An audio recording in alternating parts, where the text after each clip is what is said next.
Alexis Lapointe était un bien drôle d'animal. Il y avait des springs dans ses runnings, c'était un athlète phénoménal. Allez faire un tour au lac Saint-Jean, puis trouvez-vous un centenaire, il vous le dira tout de go. Bruni-sur-Ain, c'est de la petite bière à la petite école et au village, quand on le traitait de cabochon. Son père disait, tel un vieux sage, j'suis avec tes jambes, tu vas faire un nom. Il galopait soir et matin, en faisant swinguer ses grandes cannes. Tout le monde s'installait sur le perron pour assister à ses shows de boucan.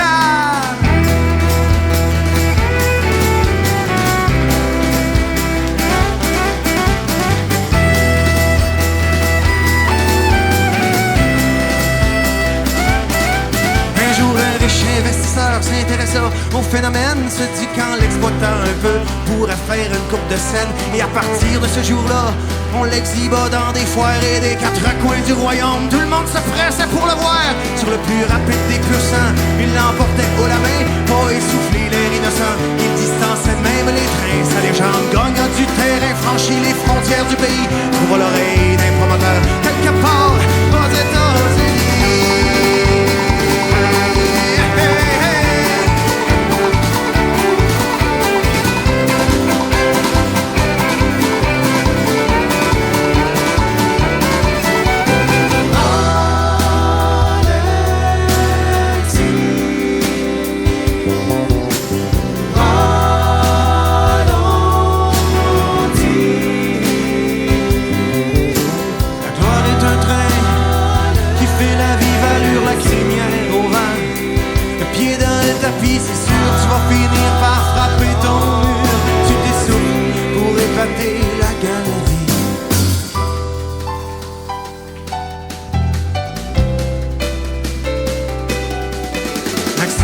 D'être second, comme tout bon américain, le promoteur défia notre homme de venir affronter son poulain. Piqués à vif dans leur orgueil, toutes les bonnes gens du canton cassèrent leur cochon pour payer un billet de train à leur champion. Non seulement du gros cash en jeu, mais notre fierté nationale. Pour qu'Alexis performe mieux, du droit au service 4 étoiles dans l'hôtel le plus luxueux.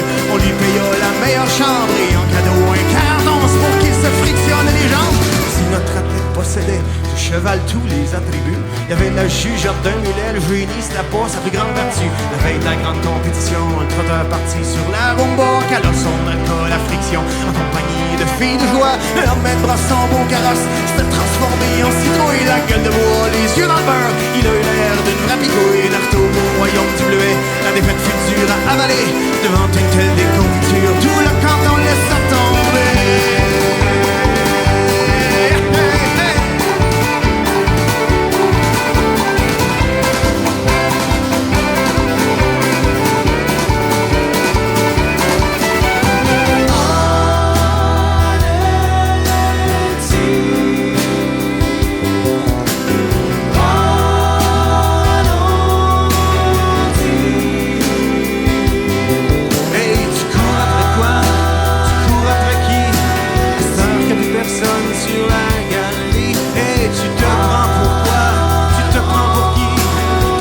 Débarque, où sont tes vrais amis?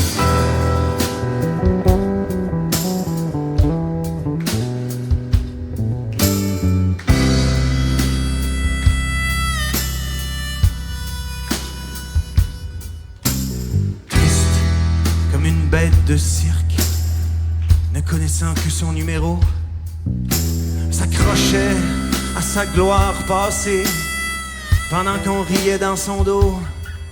Sans public, sans chapiteau, il avait fallu se trouver une job ordinaire. Alexis s'engagea au CNR pour y bâtir des chemins de fer. Et il usa ce qui lui restait de santé à piocher au bruit des moteurs, en revivant dans ses pensées toutes ses courses contre des chevaux vapeur.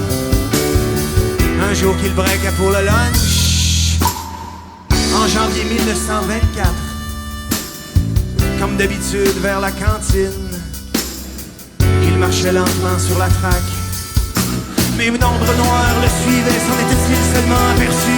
Le chauffeur de la locomotive, à sa démarche, l'a reconnu. Hey, on va rire, je vais faire une farce au fameux Alexis le trotteur. J'y envoie 2 petits coups de sifflette et je pousse à fond les moteurs. Mais Alexis était rendu sourd, a pas entendu venir le train. La machine génie passant sous le corps comme une jambette du destin. Notre train il broya les deux jambes, ses deux seuls fidèles amis. Il traversa le fil d'arrivée, ce jour-là personne n'a ri.